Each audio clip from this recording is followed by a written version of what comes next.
তো সেক্ষেত্রে আমাদেরকে যেটা করতে হবে, আমাদের স্ক্রিন দেখেন, প্রথমে আমরা কি করব, প্রথমে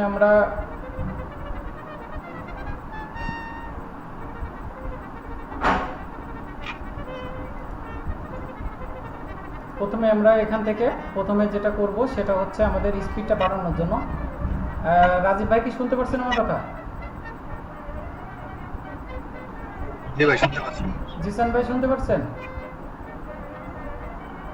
ক্লিয়ার ভাই। আচ্ছা, ধন্যবাদ। এখন অনেক সময় ক্লিয়ার হচ্ছে না, এই জন্য আমি মনে করছিলাম। তো ঠিক আছে, আগামীকালকে আরও প্রায় 12-13 জন মতো অ্যাড হবে না। তো আজকে যেহেতু আপনাদের 3 জন দিয়ে শুরু করলাম, সমস্যা নাই, ওরা একটু লেট করে ফেলেছে। তো প্রথমে আমাদের একটা জিনিস চিন্তা করতে হবে যে আমাদের কম্পিউটারে কিন্তু স্পিড বাড়াতে হবে। বিশেষ করে আমাদের কম্পিউটারের যে নেটওয়ার্কের যে ব্যবস্থা, সেটা কিভাবে আমরা এই উইন্ডোজ 10-এ স্পিডটা বাড়াতে পারি, কোন কোন অপশানগুলো ফলো করলে পারে স্পিডটা বাড়াতে পারবো, সেই অপশানগুলো আমরা আজকে চেকমার্ক করব। তো আসেন, প্রথমে আমরা নেট স্পিডটা বাড়ানোর জন্য আমরা যেটা করব সেটা হচ্ছে, প্রথমেই আমরা এখান থেকে এই যে রাইট পাশে দেখেন নেটওয়ার্ক ইন্টারনেট অ্যাক্সেস, এখান থেকে মাউসের রাইট বাটন ক্লিক করার পরে এখান থেকে open network and sharing centre, এই জায়গাটায় আমরা ক্লিক করব। তো যখন এখানে ক্লিক করলাম তখন আমাদের এখানে লেফট সাইডে দেখেন একটা অপশান আসলো যে কন্ট্রোল প্যানেল হোম, তার নিচে আছে চেঞ্জ অ্যাডাপ্টার সেটিং। তো আমরা চেঞ্জ অ্যাডাপ্টার সেটিংয়ে ক্লিক করলাম। এরপরে কি আসলো, ইথারনেট। তো ইথারনেটে আমরা রাইট বাটন ক্লিক করার পরে এখান থেকে প্রপার্টিসে ক্লিক করলাম। প্রপার্টিসে ক্লিক করার পরে আমাদের একটা অপশান আসলো, দেখেন এখানে কিন্তু একটা আসলো ইথারনেট প্রপার্টিস। তো ইথারনেট প্রপার্টিসের ক্লিক করার পরে আমরা এখানে চলে আসবো ইন্টারনেট প্রোটোকল ভার্সন 4, এখানে ডাবল ক্লিক করব। ডাবল ক্লিক করার পরে এখানে যে আছে obtain and IP address automatically, এটা কিন্তু আমাদের অলরেডি ঠিকই থাকবে। কিন্তু নিচেই আছে দেখেন obtain DNS server address automatically, আমরা কিন্তু এখান থেকে কী করবো, use the following DNS server address, এটা এখানে ক্লিক করব। তারপরে আমরা দেখব আমাদের কাজ কারবার বেশি কি গুগলের সাথে। আমার কথা শোনা যায়? সবাই বুঝতে পারছেন? আচ্ছা, থ্যাংক ইউ। তো এখানে রেসপন্স করলে পরে ভালো হয়, না হলে আমি বুঝবো যে আবার কল কেটে গেল। ঠিক আছে, আচ্ছা এখানে দেখেন আমাদের কিন্তু সমস্ত কাজ এটা কিন্তু গুগল বেসিক। তা গুগলের সার্ভারটা যদি আমাদের কম্পিউটারের সাথে অ্যাড হয়ে যায় তাহলে কিন্তু আমাদের স্পিডটা আরও বেড়ে যাবে, বিশেষ করে কম্পিউটারের স্পিডটা। তা আমরা কিন্তু এই অপশান পর্যন্ত নিশ্চয়ই আসতে পারবো। Use the following DNS server address, এখানে ক্লিক করবো। করার পরে আমরা এখান থেকে ডিফল্ট 8, দেন তারপরে 8, তারপরে 8 and 8, এরপর আমরা নিচের লাইনে আসবো অল্টারনেট ডিএনএস সার্ভার, এখানে কিন্তু আমরা 8 এবং 8 এবং 4 এবং 4 এটাকে ক্লিক করব। এই সংখ্যাগুলো আমরা বসাই দেবো, এটা কিন্তু ডিএনএস সার্ভারের অ্যাড্রেস বা ঠিকানা। এরপরে যেটা করব সেটা এখান থেকে ওকেতে ক্লিক করব। দেন আমি এখান থেকে ওকে ক্লিক করার পরে বেরিয়ে আসবো। এখন আমাদের কথা হচ্ছে যে আমরা যে কনফিগারটা করলাম, এই কনফিগারটা আসলে মূলত হলো কিনা, কাজ হচ্ছে কিনা, সেটা আমাদের কিন্তু চেক করতে হবে। তো চেক করার জন্য আমরা দেখুন উইন্ডোজের এই পাশে search the web and Windows এই অপশানটা আছে, এখানে আমরা ক্লিক করবো, লিখবো রান। তো রান লেখার পরে রান অপশানটা আসলো। দেন আমরা এখান থেকে, আমার এখানে লেখা আছে, যদি লেখা আপনাদের না থাকে এখান থেকে আপনারা লিখে নেবেন। এই টিউটোরিয়ালটা আমি আপনাদেরকে ব্যক্তিগতভাবে রেকর্ড করছি, তো এটা মনে করেন যে আপনাদের প্রত্যেকেরই আমি গুগল ড্রাইভে দিয়ে দেবো, সুতরাং আপনাদের আর রেকর্ড করার দরকার নেই। যদি রেকর্ড করেন কোনো সমস্যা নাই, সেভাবে রেকর্ড করে আপনারা আপনাদের ইউটিউব চ্যানেলে দিতে পারেন, এখানে কোনো কপিরাইট কোনো কিছু থাকবে না। তো এরপরে আমরা কি করব, সিএমডি অপশানে যাওয়ার পর এখান থেকে ওকেতে ক্লিক করব। ওকেতে ক্লিক করার পর দেখুন আসলো এরকম। তা আমার যেহেতু কম্পিউটারের নেম আছে, ইউজার নেম আছে ন্যাকটি ওয়েবসফট, তাই এখানে ন্যাকটি ওয়েবসফট এসছে। এবার আমরা কি করব, এখান থেকে পিং, পিং এই শব্দটা লিখব। লেখার পরে আমরা কি করব, এখান থেকে 8.8.8.8 এই শব্দ এইগুলো লিখবো, যে সার্ভারটা আমরা ওখানে লিখলাম। তারপরে মাইনাস চিহ্ন দিয়ে টি লিখবো। এরপর আমরা ইন্টার দিব। দেখেন এখানে কিন্তু গুগল সার্ভারের সাথে অ্যাড থাকলে আমাকে এরকম দেখাবে, রিপ্লাই ফ্রম, এই যে সার্ভার বাইটস আছে 32, টাইম আছে 47 মিলি সেকেন্ড, অর্থাৎ সেকেন্ডেরও নিচেই। এবং টিটিএল আছে 118, অর্থাৎ আগে যদি স্পিডটা 245 থাকতো, এখন টিটিএল স্পিডটা থাকবে 118 বা তার নিচেই চলে আসবে। ওকে, আচ্ছা, এই জিনিসটা কি জানতেন সবাই আগে? না না, এটা হচ্ছে কম্পিউটার ইঞ্জিনিয়ারিং, নেটওয়ার্ক ইঞ্জিনিয়ারিং এর একটা বিষয় বা সাবজেক্ট, ঠিক আছে? এজন্য এটা জানতেন না, কারণ এই বিষয়ে তো পড়াশোনা করা হয়নি। আচ্ছা, তো আমি এখান থেকে কি করলাম, কেটে দিলাম। আমাদের জিসান ভাই যিনি আছেন, উনি কিন্তু ইয়ে থেকে ঝিনাইদহ থেকে আছেন। উনি, জিসান ভাই, হ্যালো জিসান ভাই, শুনতে পাচ্ছেন?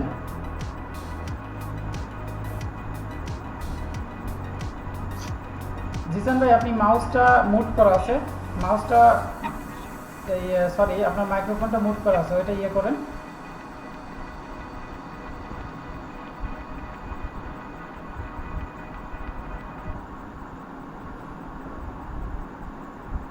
জিসান ভাই, হ্যালো,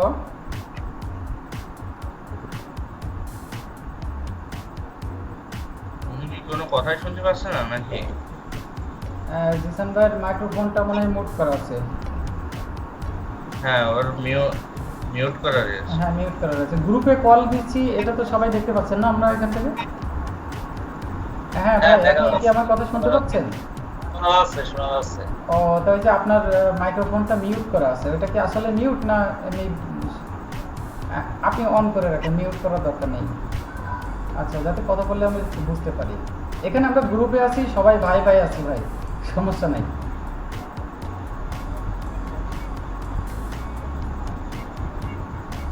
ও আচ্ছা আচ্ছা আচ্ছা, ঠিক আছে। আচ্ছা, তা আপনার পরিচয়টা সবাই একটু জানালে সুবিধা হতো।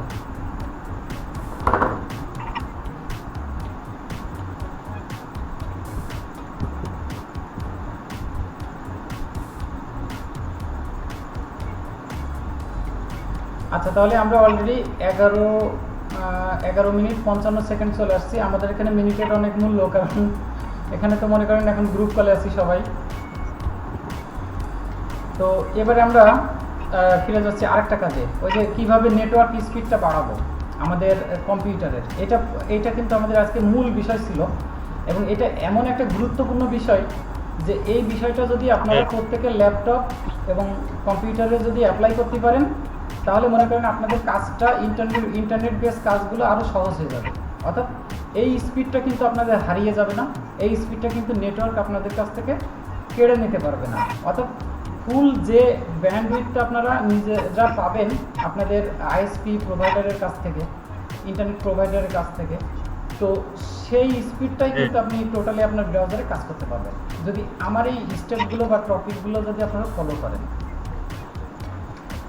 এরপরে আরেকটা টপিক দিই, আমরা কিন্তু গুরুত্বপূর্ণ 2টা টপিকে ছিলাম, তো এখন আরেকটা টপিকে আসি। প্রথমে যাবেন আপনারা এই উইন্ডোজ স্টার্ট বাটনে। স্টার্ট বাটনে যাওয়ার পরে দেখবেন যে এখানে সেটিং অপশন আছে। এই সেটিং অপশনটায় ক্লিক করবেন। সেটিং অপশনটায় ক্লিক করার পরে দেখবেন এখানে প্রাইভেসি আছে, প্রাইভেসি। তো প্রথমে এই প্রাইভেসিতে ক্লিক করবেন। প্রাইভেসিতে ক্লিক করার পরে এখানে এই লেফট সাইডে যে আপনারা এই যে টাইলস আকারে যে লেখাগুলো দেখছেন, এখান থেকে দেখবেন যে ব্যাকগ্রাউন্ড অ্যাপ।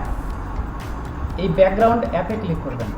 ক্লিক করার পরে এখানে দেখবেন যে অ্যাপগুলো এখানে অন করা আছে, এই প্রত্যেকটা অ্যাপই কিন্তু আপনার হচ্ছে গিয়ে ওই আমাদের যে লোকালি যে ইন্টারনেট আমরা ইউজ করি, সেই ইন্টারনেট কিন্তু এরা ইউজ করে।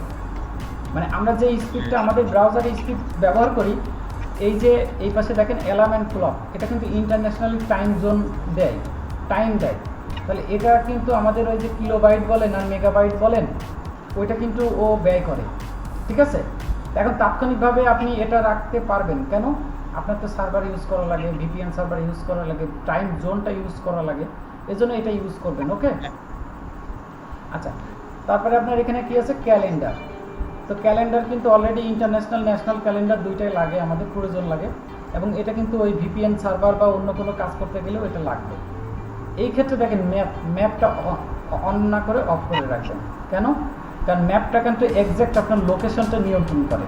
আপনি যদি ভিপিএন যত ইউজ করেন না কেন, আপনার কিন্তু যদি গুরুত্বপূর্ণ সার্ভার হয়, যেমন কোনো অফার ক্রিয়েট করতে যাচ্ছেন বা অফার প্রমোট করতে যাচ্ছেন, তো আপনি ভিপিএন সার্ভার যত ইউজ করেন না কেন, যদি আপনার এই ম্যাপটা অফ না করা থাকে, তাহলে কিন্তু আপনার ডিরেক্ট আপনি ভিপিএন যদি পেইড ভিপিএনও ইউজ করেন, তাও কিন্তু আপনার এক্স্যাক্ট এই লোকেশনটা কিন্তু এখান থেকে দেখা যায় এখানে, ঠিক আছে? তখন কিন্তু যে কোম্পানি থেকে আপনার অফার ক্রিয়েট করা আছে, ওই কোম্পানির অফার যতই হোক না কেন, আপনার পূরণ করা হোক না কেন, ওখান থেকে কিন্তু আপনি কোনো টাকা বা ডলার পাবেন না, ঠিক আছে? ওরা কিন্তু দেখাবে প্রক্সি ব্যবহার করে এই কাজটা করেছেন। এই জন্য এই ম্যাপ অপশনটা সবসময় অফ করে রাখবেন। আচ্ছা, তারপরে এখানে কি আছে? মাইক্রোসফট ইডিজি। এখন মাইক্রোসফট ইডিজি তো জানেন যে বাই ডিফল্টভাবে কিন্তু আমাদের উইন্ডোজের একটা ব্রাউজার, ঠিক আছে? এটা কি বুঝতে পারছেন? যেমন আমরা ফায়ারফক্স ইউজ করি, যেমন গুগল ক্রোম ইউজ করি। তো এই ক্ষেত্রে আপনি যদি আপনার প্রয়োজনীয় কাজের জন্য যদি গুগল ক্রোম বা ফায়ারফক্স ব্যবহার করেন, তাহলে কিন্তু গুগল ক্রোম ফায়ারফক্স ব্যবহার করতে পারবেন। মাইক্রোসফট ইডিজিটা যদি ব্যবহার না করতে চান, তাহলে অবশ্যই কিন্তু এখানে অফ করে দেবেন। কারণ কি, আপনি যখন কাজ করেন তখন এই মাইক্রোসফট ইডিজিতে নিউজ আপডেট হয়। যখন মনে করেন যে আপনার নিউ ইয়র্ক থেকে একটা সংবাদ আসলো, ওয়ার্ল্ড ওয়াইড কিন্তু নিউজ আসে বা সংবাদ আসে। এই সংবাদগুলো কি করে, ওরা কিন্তু সার্ভারে বসে বসে আপডেট করে। যখনই আপডেট করে তখন কিন্তু আপনার এই যে কম্পিউটার ইউজ করেন, যদি এটা ইন্টারনেট কানেক্টেড থাকে, তাহলে কিন্তু এই মাইক্রোসফট এই ব্রাউজারটা কিন্তু ওই নিউজ ফিডগুলো ও সংগ্রহ করে। এখন যখন নিউজ ফিডগুলো সংগ্রহ করে, তখন কিন্তু আপনার মূল যে ইন্টারনেট স্পিডটা ইউজ করছেন, সেই স্পিড থেকে ও কিন্তু একটু স্পিড নিয়ে নিচ্ছে। তখন কিন্তু আপনার স্লো হতে পারে আপনার কম্পিউটার, বা ব্রাউজিং স্পিড স্লো হতে পারে। এর কারণে কি করেন, দোষ দেন কাকে? আইএসপি প্রোভাইডারকে, যে আপনাকে স্পিড দিল, ঠিক আছে? ওকে, আচ্ছা, এখানে তার নিচে দেখেন মিউজিক আছে। তো মিউজিক প্লেয়ারেও কিন্তু আপনার মিউজিক অনেক সময় দেখা যাচ্ছে নতুন নতুন মিউজিক আসতে পারে মাইক্রোসফটের, তো সেই মিউজিকগুলো করে। তা এখানে না করলেও চলে, কারণ মিউজিক অতটা আপডেট হয় না, যতটা আপডেট হয় আপনার নিউজ ফিড। যেমন কে মারা গেল, কে বেঁচে থাকলো, কে আত্মসাৎ করলো, কে খুন করলো, এইসব নিউজগুলো ফিডে কিন্তু আসে। যেমন আফগানিস্তানে ঝড়ো হাওয়া বয়ে গেছে, সেগুলোও কিন্তু আপনি এই মাইক্রোসফট ইডিজির মাধ্যমে পাবেন। এই জন্য এই মাইক্রোসফট ইডিজিটা আমরা কি করলাম, অফ করে রাখলাম, যাতে নিউজ ফিডটা না আসে আর আমাদের নেটওয়ার্ককে দুর্বল না করে দিতে পারে। ওকে, এরপরে আসেন অননেট। অননোট মানে অনলাইনে যে আমরা নোটপত্রগুলো ব্যবহার করি, যেমন আমরা ডায়েরিতে কিন্তু প্রতিদিন ডায়েরি ব্যবহার করি, তো ঠিক এই অননোটটাও কিন্তু অনলাইন একটা নোট মাইক্রোসফটের। এখানে আপনি যাই জীবনী লেখেন, ডায়েরি লেখেন না কেন, এটা কিন্তু মাইক্রোসফটের হাতে চলে যায়। তো মাইক্রোসফটের হাতে মানে চলে যাওয়া মানে আপনার ওই সার্ভারে চলে যাওয়া। এই সার্ভার থেকে ওরা কালেক্ট করে আপনাকে দেখা যাচ্ছে যে কোনো একটা করে আপনি পরবর্তী জেনারেশনের জন্য ওরা সংরক্ষণ করে রাখে, এটা বলে। কিন্তু মূলত আপনার তথ্য চুরি করে, এটা আর কি মূলত এর কাজ, ঠিক আছে? এই যাতে আপনার তথ্য চুরি না করতে পারে, এখান থেকে আপনি এটাকে অফ করে দেবেন। ওকে, এরপরে যেটা করবেন সেটা হচ্ছে এখানে দেখেন স্টোর। এটা কিন্তু মাইক্রোসফটের, আমরা যেমন প্লে স্টোর আছে না, গুগল প্লে স্টোর মোবাইলে ইউজ করি, এই গুগল প্লে স্টোরের মতো কিন্তু এটা মাইক্রোসফট স্টোর। তো মাইক্রোসফটের যে প্রোডাক্টগুলো থাকে এই স্টোরে থাকে, এবং এই স্টোর থেকে যদি কখনো কোনো অ্যাপস আপনি ডাউনলোড করেন বা আপনার কম্পিউটারে ইনস্টল করেন, তাহলে কিন্তু ওই ইনস্টলকৃত যে সফটওয়্যার, এই সফটওয়্যার কিন্তু এই মাইক্রোসফটের এই স্টোরের সাথে যোগাযোগ করে। অর্থাৎ আপনার নেটওয়ার্কে যে স্পিডটা পান, সেই স্পিডটা কিন্তু ইউজ করে ওই মাইক্রোসফট সার্ভারের সাথে সবসময় কী করে, কানেক্টেড থাকে, আদান প্রদান করে, এবং তাতে ধরেন 12 কিলোবাইট 15 কিলোবাইট পর্যন্ত খেয়ে ফেলতে পারে আপনার নেটের যত স্পিড আছে। এজন্য এটাকেও আমরা কি করব, অফ করে রাখবো। আচ্ছা, তারপর নিচে আসি এক্সবক্স। এক্সবক্সের নাম শোনেননি এমন কেউ নেই, ছোট থেকে বড় পর্যন্ত সবাই কিন্তু এক্সবক্সের নাম আমরা শুনেছি। এক্সবক্সটা দিয়ে মূলত গেম, বড় বড় গেম খেলা হয়, বিশেষ করে মাইক্রোসফটের যে গেমগুলো সাপোর্ট করে। তো এটা গেম তো বুঝতেই পারছেন, গেম কিন্তু আরও নেট স্পিডটা টেনে নেয়। তো সেই ক্ষেত্রে আমরা কিন্তু এখান থেকে অফ করে দিতে পারি। তাহলে এই ছিল আমাদের ব্যাকগ্রাউন্ড অ্যাপস অফ করার বিষয়। অর্থাৎ ব্যাকগ্রাউন্ড অ্যাপস অফ করলাম এই কারণে যে আমি যখন নেটে কাজ করব তখন কিন্তু এই বিষয়গুলো অফ থাকলে পরে আমার নেটটা স্লো হবে না। তো এখন সাপোজ ধরেন ম্যাপে 12 কিলোবাইট টানলো, মাইক্রোসফট ইডিজিটি 12 টানলো, তাহলে কত হলো? 12 কিলোবাইট 24 কিলোবাইট। এরপরে ধরেন অন নোটে চাপ নিল হচ্ছে আপনার 12 কিলোবাইট, তাহলে কত গেল? 36 কিলোবাইট।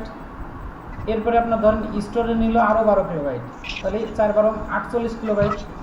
এরপরে এতে নিল আরও 12 কিলোবাইট, তাহলে 48 আর 12 56 আপনার হচ্ছে 60 কিলোবাইট। তো এরকম 60 কিলোবাইট যদি আপনার 256 কেবির ভিতরে চলে যায়, তাহলে আপনার আর কত কেবি থাকে? এটা আপনারা নিশ্চয়ই বুঝতে পেরেছেন এটা কত গুরুত্বপূর্ণ ছিল বিষয়টা। জি জি ওকে, তাহলে আমি এই বিষয়টা এখন কেটে দিতে পারি। ওকে, তাহলে এই ছিল 3 নম্বর বিষয়। আমরা প্রথম ধাপ চলে গেছি, দ্বিতীয় ধাপ চলে গেছি, 3 নম্বরে এটা চলে আসছি। এখন এর ভিতরে কোনো প্রশ্ন থাকলে করতে পারেন।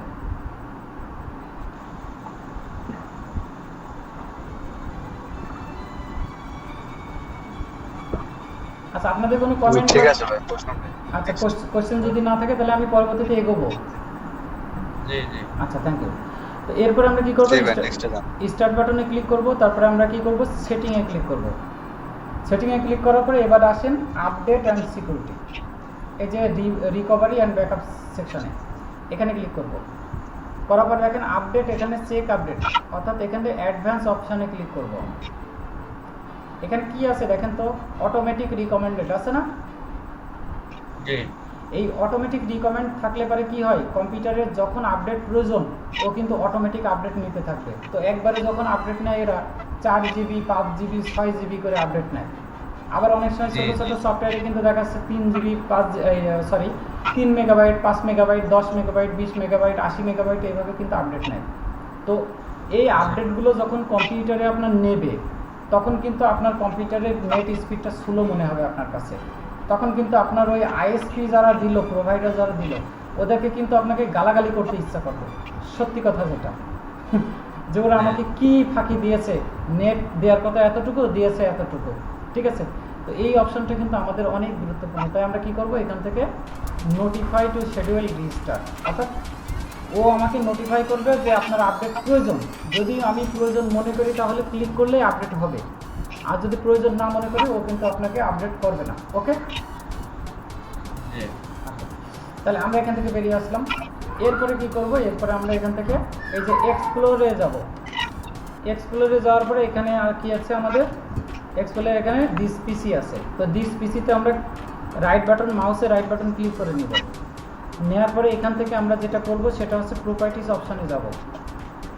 তো প্রপার্টিস অপশানে যাওয়ার পরে আমরা কিন্তু আমাদের কম্পিউটারের পিসি কনফিগারেশন কিন্তু দেখতে পাচ্ছি। দেখেন উইন্ডোজ 10 দেওয়া আছে, প্রসেসর কোর i3, ঠিক আছে, 3.10 GHz, র্যাম 4 GB, সিস্টেম আছে 64 বিট। এগুলো কিন্তু আমরা দেখতে পাচ্ছি, তাই না? জি জি আচ্ছা, তাহলে এখানে লেফট সাইডে দেখেন ডিভাইস ম্যানেজার আছে। এই ডিভাইস ম্যানেজারে ক্লিক করবেন। তো ডিভাইস ম্যানেজারে ক্লিক করার পরে কি করবেন? এখানে দেখবেন নেটওয়ার্ক অ্যাডাপ্টার আছে, এই যে নেটওয়ার্ক অ্যাডাপ্টার। এখানে বিভিন্ন রকম অপশান আছে। সেই অপশান থেকে আমরা কি করব? এই যে রিলটেক PCI GBE ফ্যামিলি কন্ট্রোলার, এখানে ক্লিক করব। করার পরে ডাবল ক্লিক করার পরে এই অপশানটা আসবে।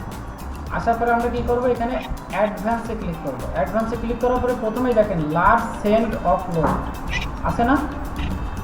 জি জি যখন আমাদের উইন্ডোজে কোনো ফাইল লার্জ হয়, তখন ও কি করে? ওর সার্ভারে এই এই এই অফলোডিংটা দিয়ে দেয়। এটা যদি ইনেবল থাকে তাহলে আমাদের কম্পিউটারে অনেক স্পিড কমে যায়। তাই আমরা কি করব? এটাকে ডিসেবল করব।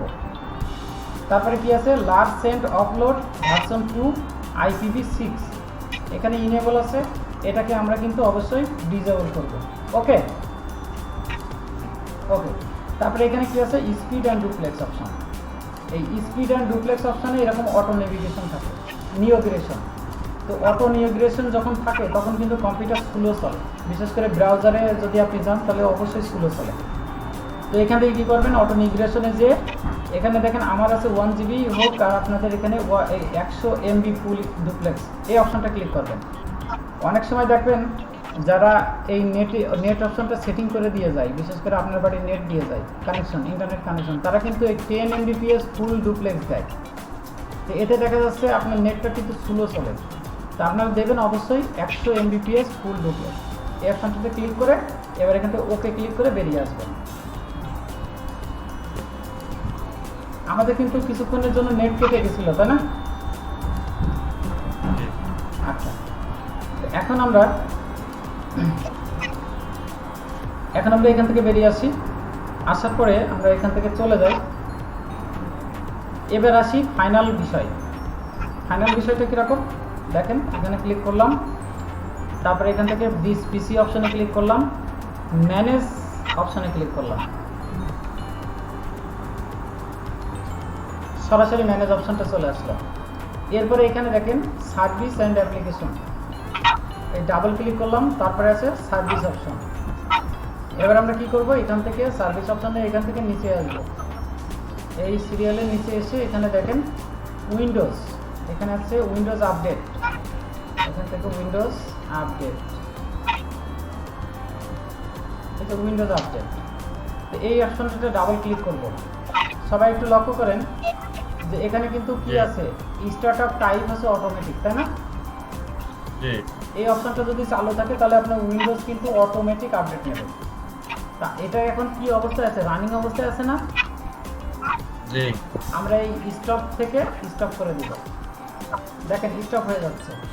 আমরা স্টপ করে দিলাম, দেওয়ার পরে এই অটোমেটিক অপশন আছে, এখান থেকে আমরা ডিসেবল করে দেবো। ডিসেবল করার পরে আমরা এখান থেকে অ্যাপ্লাইতে ক্লিক করব।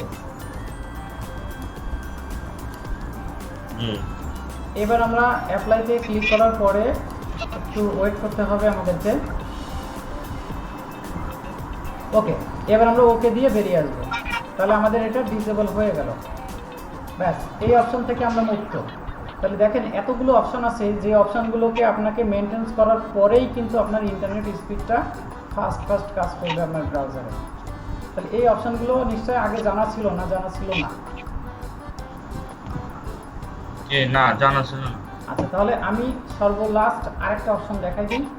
যে অপশনের কাজ হচ্ছে উইন্ডোজ সবসময় কি করে, উইন্ডোজ সবসময় আপনাকে 80% ব্রাউজিং রেট দেয়, স্পিডটা দিয়ে দেয়, আর 20% স্পিডটা হচ্ছে রিজার্ভ করে রাখে। তো এই যে 20% রিজার্ভ করে রাখে, এই রিজার্ভ করে রাখাটাই কিন্তু আমাদের জন্য কি হয়, অনেক সময় দেখা যাচ্ছে ছোট্ট একটা ক্যাপচা আমরা পূরণ করব, সে ক্যাপচা কিন্তু আমাদের চলে যায়। তা আমরা চাচ্ছি যে উইন্ডোজকে আর কোনো স্পিড দেবো না, উইন্ডোজের সফটওয়্যার আপডেটের জন্য দেবো না, উইন্ডোজকে আমরা কোনো ভাগই দেবো না, এখান থেকে টোটালি আমরা রেখে দেবো 100% স্পিড। তো সেটা করার জন্য আমাদেরকে কী করতে হবে, এখান থেকে রান অপশনটা চালু করতে হবে, রান অপশন। তো রান অপশনটা চালু করার পরে আমাদেরকে রান অপশনে এসে এখানে একটু লক্ষ্য করেন, এই যে এই কথাটা লিখতে হবে gpedit.msc। ওকে, এটা লেখার পরে আমরা এখান থেকে ওকে করব। ওকে করার পরে এই অপশনটা আমাদের আসবে। আসার পরে এখানে দেখেন কম্পিউটার কনফিগারেশন, এই কম্পিউটার কনফিগারেশনে ডাবল ক্লিক করবেন। করার পরে এখানে কি করব, অ্যাডমিনিস্ট্রেটিভ টেমপ্লেটস, এখানে ডাবল ক্লিক করব। তারপরে এখান থেকে কি আছে, নেটওয়ার্ক অপশনে ক্লিক করব। এরপরে দেখেন QoS পকেট, এই যে এইটা QoS পকেট শিডিউলার, এখানে ক্লিক করার পরে এবার আমরা এখানে আসি, দেখেন লিমিট রিজার্ভেবল ব্যান্ডউইথ। তো এটা আমাদের এখানে ডাবল ক্লিক করলাম, দেখেন আমার ডিসেবল করা আছে, ডিসেবল করার কারণে এখানে কি আছে, 0 আছে, তাই না? আর যখন আমি ইনেবল করে ফেলবো তখন কত পার্সেন্ট আসছে, 80। তাহলে এই 80% আমি ইউজ করবো যদি এটা এখানে ইনেবল করা থাকে। 80% ইউজ করতে পারবো, আর বাকি 20% এই কম্পিউটারের যে উইন্ডোজ আছে এরা ইউজ করবে, মাইক্রোসফট আমাদের এই কম্পিউটার থেকে আদান প্রদান করবে সার্ভারের সাথে। আমরা কি চাই, আমরা এখানে 0 করতে চাই, তাই না? তাহলে এই জন্য আমাদেরকে এখানে ডিসেবলে ক্লিক করতে হবে। এরপরে করার পরে আমরা কী করতে হবে, অ্যাপ্লাইতে ক্লিক করতে হবে, দেন আমাদেরকে ওকে করতে হবে, করে এখান থেকে বেরিয়ে যেতে হবে। তো এই ছিল আমাদের নেট স্পিড বাড়ানোর কৌশল। আমরা কিন্তু অনেক এই গোপন কৌশলটা জানি না, তো সেই জন্য আমাদের কিন্তু নেটটা অনেক সময় স্লো হয়ে যায়। ঠিক আছে, তো এখন এই কনফিগারগুলো যদি আপনারা নিজেদের কম্পিউটারে করেন তাহলে কিন্তু আস্তে আস্তে কি এগুলো জানতে পারবেন।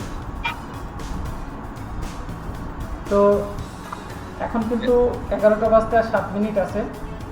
আশা করি ক্লাস কিন্তু দেখেন হ্যাঁ কত দ্রুত এগিয়ে চলে গেছে, আধা ঘন্টার মতো হয়তো নিয়েছি, কিন্তু বুঝতে পেরেছেন যে ক্লাস হয়েছে। না তো দেখা যাচ্ছে আপনাদের সহযোগিতা থাকলে কিন্তু ভালো হবে। এইভাবে আস্তে আস্তে আমরা ক্লাসে এগোতে পারবো।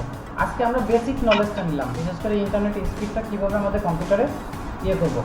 আমাদের মূল টার্গেট হচ্ছে ডিজিটাল মার্কেটিং, সিপিএ মার্কেটিং এবং আপনাদের জিমেইল মার্কেটিং, তারপরে আপনার হচ্ছে ওয়েব ডিজাইন ডেভেলপমেন্ট আর হচ্ছে এসইও। এই কয়টা জিনিস আমাদের থাকবে গুরুত্বপূর্ণ একটা বিষয়। এবং আমরা যতজন এই গ্রুপে থাকবো, এখন বর্তমানে আমার সহ 4 জন আছি। আস্তে আস্তে দেখা যাচ্ছে আমাদের এই গ্রুপে এমন একটা সময় আসবে যে নিশ্চয়ই 40 জন মতো হয়ে যাবে। আমি 40 জনের বেশি নিতে পারবো না, কারণ 50 জন হলে পরে ওভার হয়ে যাবে। তখন আমাদেরকে আবার পেইড সিস্টেমে চলে যেতে হবে, ঠিক আছে? এই জন্য আমরা চাচ্ছি যে আমাদের যাতে পেইড সিস্টেমে যেয়ে কারোর টাকা না ব্যয় হয়, কারোর টাকা না নষ্ট হয়, সেই কারণে আমরা এই আনপেইড সিস্টেমেই থাকতে চাচ্ছি, ঠিক আছে? তো এখন কথা হচ্ছে যে বিষয়গুলো বুঝালাম, আমি প্রথমে আমাদের আসাদুল ভাই আছেন, আমাদের শ্রদ্ধেয় শিক্ষক। হ্যাঁ, আমি ভাইয়ের কাছে কিছু কথা শুনতে চাচ্ছি যে আজকে বিষয়টা আসলে কি নতুন ছিল না পুরাতন ছিল না এর আগে আপনারা করেছেন? সবকিছুই আমাদের জানার বাইরে। তো আশা করি আপনাদের উপকার হয়েছে নাকি, কি বলেন সবাই? অবশ্যই অবশ্যই। তো আমি এখন চলে যাচ্ছি রাজীব ভাইয়ের কাছে। রাজীব ভাই কি বলেন? জি ভাই, অসাম, অসাম না? একদম অজানা ছিল। জি, জেসান ভাইয়ের মতামত কি?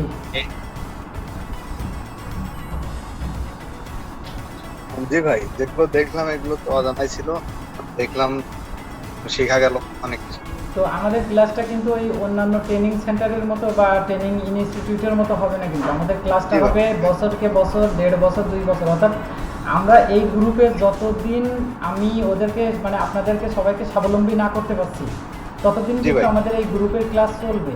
এমন না যে 6 মাস ক্লাসে বন্ধ হয়ে যাবে বা 3 মাস হয়ে বন্ধ হয়ে যাবে, এটা না। এটা আমরা যতদিন হ্যাঁ যতদিন আমরা একে অপরে বেঁচে থাকবো, এই পৃথিবীতে থাকবো, ততদিন আমরা এই গ্রুপটার সাথে সবসময় লিঙ্কেড থাকবো। হ্যাঁ, এটা হচ্ছে আমাদের পরিকল্পনা। আর এখান থেকে আমরা যে সবাই প্রত্যেকের জায়গা থেকে সফল হবো, এটাই আমাদের গুরুত্বপূর্ণ থাকবে। তো আজকে আর সবাইকে মনে হয় খুব কষ্ট দিয়ে ফেলেছি, বিশেষ করে হ্যালো ভাই, ভিডিওটা হ্যাঁ বলেন। ভিডিওটা আছে যে দিয়ে দিন। আচ্ছা, ইনশাল্লাহ সবাইকে দিয়ে দেবো ইনশাল্লাহ। আর জিসান ভাই যদি কিছু কমেন্ট থাকে বলেন, আর সামনে কিভাবে আমরা এগোতে পারি। বলার নাই, যেহেতু অনেক রাত হয়েছে আজকের মতো বলা হবে। হ্যাঁ জিসান ভাই, আপনার পরিচয়টা দিয়ে দেন সবার কাছে, সবাই তো জানুক, ভাইয়েরা জানুক। ভাই আমার বাসা হচ্ছে ঝিনাইদহে হচ্ছে আপনার চুয়াডাঙ্গা রোড ধরে আসলে কিছু দূর আসলে পল্লী অফিস পাই, ওখানে আমার বাসা। ভাইয়ের সাথে পরিচয় হয়েছে কিছুদিন যাবত। ভাই একটা ভালো মনের মানুষ, আমার সাথে পরিচয় হয়েছে। আর সে থেকেই ভাইয়ের সাথে কথা হবে, ভাই করতে হবে ক্লাস। ভাই ঠিক আছে, আপনি ক্লাস করেন করে কাজটা শেখেন করেন আর কি। খুব অল্প সময়ের পরিচয়, কিন্তু ভাইয়ের সাথে অনেক ভাই আত্মার মতো সম্পর্ক হয়ে গেছে আর সব মিলাই। তার একটা আন্তরিকতার জন্য আজকে ধরেন এই ক্লাসে আসা বা ক্লাস করতে। তো জিসান ভাই, আপনি নতুন কিছু শিখতে পেরেছেন, এটা আমার জন্য অনেক ভালো। যেহেতু আপনি বলছেন যে নতুন কিছু শিখতে পেরেছেন, আমি আশা করি যে আমরা যে বিষয়গুলো আপডেট করবো, এই বিষয়গুলো আপনাদের সাথে শেয়ার করবো, এবং নতুন নতুন বিষয়গুলো যদি আপনারা জানতে পারেন, তা আশা করি আপনাদের লাইফটা আরও সহজ হয়ে যাবে। তো আমি চাইছি কি যে আমরা যে ডিভাইসটা ইউজ করি, বিশেষ করে যে প্রোডাক্টটা ব্যবহার করি, বিশেষ করে উইন্ডোজ 10 বা আমাদের কম্পিউটার কাজের জন্য, তো সেটা যদি আসলে মূলত ভালো না হয়, সেটা যদি আপনার স্লো হয়ে যায়, তাহলে কিন্তু আমাদের কাজে ব্যাঘাত ঘটে, তাই না? তো সেক্ষেত্রে আমাদের একটা বিরক্তি চলে আসে। এই জন্য আমি চাইলাম যে সবার আগে যে জিনিসটা আমাদের প্রয়োজন, যেমন আমাদের একটা বাচ্চা জন্ম দিলে কিন্তু প্রথমে কি করে, গ্লুকোজ আছে না আমাদের, ওই যে তরল গ্লুকোজের 1 ফোঁটা বা 2 ফোঁটা তার শক্তি পাওয়ার জন্য কি করে, গালের ভিতরে দিয়ে দেয় বা মধু দিয়ে দেয়। হ্যাঁ, মধুতেও কিন্তু আগে ধরেন আসছে। জি জি, তা আমরা কিন্তু সেই ধরনের একটা প্রোগ্রাম আজকে করলাম।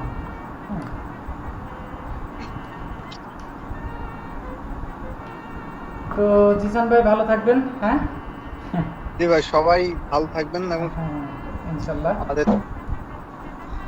আমাদের রাজীব ভাইয়ের যদি কিছু বলার থাকতো বলতে পারেন ভাই। ভাই অত্যন্ত ভালো লাগছে ক্লাসটা করে। আসলে মানে রাত্রে ক্লাসটা আরো তো সুন্দর, আর এমনি থেকে রাত জাগি কোনো ব্যাপার না। মানে 30 মিনিট এক ব্যাপারই না। সব থেকে বড় বিষয় যে বৃষ্টির পানিতে ভেজা লাগলো না। তারপরে আপনার বাইরের তাপ জ্বালা সহ্য করে গাড়ির ধকল, তারপরে ভ্যান রিক্সার টান, তারপরে আপনার গাড়ি ড্রাইভ করে যাওয়া, একটা ট্রেনিং সেন্টারে যাওয়া, সেখানে যে শেখা, এই জিনিসটা কিন্তু আমাদের ভিতরে আর থাকলো না।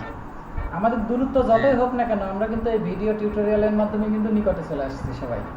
দেখেন ওই ভাই জিসান ভাই কিন্তু ঝিনাদার ভাই, সে কিন্তু জি ভাই। সরাসরি অত দূরত্ব তার বজায় রেখে কিন্তু আমার ট্রেনিং সেন্টারে আসা লাগলো না, আমাদের এই বাড়িতে আসা লাগলো না, বা আপনার কাছে যাওয়া লাগলো না। দেখেন এক জায়গা থেকে আমরা কিন্তু অনলাইনের মাধ্যমে পরিচয় হয়ে গেলাম, হ্যাঁ, একে অপরের সাথে ঘনিষ্ঠ হয়ে গেলাম। এটা একটা পরিবার বলতে পারেন, অনলাইন পরিবার। জি জি অবশ্যই। তো ভাই সবাই আলহামদুলিল্লাহ সবাই ভালো থাকবেন, আর আমি ভিডিও লিংক সবাইকে পাঠিয়ে দিবেন, ইনশাল্লাহ সবাই পেয়ে যাবেন। ঠিক আছে ভাই, ওকে ভাই, ভালো আচ্ছা, থাকেন। ওকে, ধন্যবাদ ভাই। ওকে।